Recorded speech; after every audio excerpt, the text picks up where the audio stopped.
how to convert USDT to TRX on Trust Wallet. You may follow up these steps in order to do so.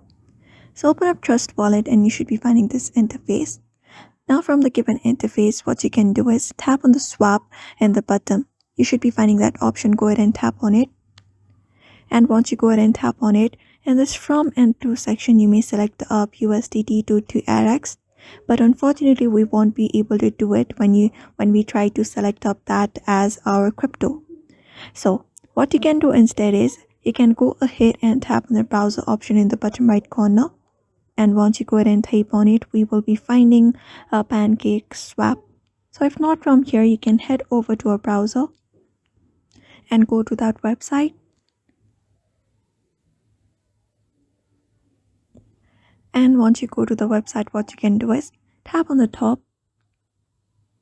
And from here, you can select up Trust Wallet. You may go ahead and search for Trust Wallet here. Or you can tap on this connect option at the top and select Trust Wallet. Once that is done, in this from section, tap on it. And then from this option, select USDT.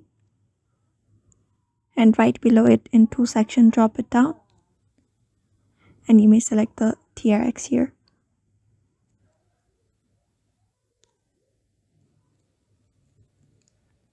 Like this. So that's it for now. You may follow up this method in order to do so. So I hope this video was helpful. Give it a thumbs up and subscribe for more tips and tutorials, and we will see you on the next one.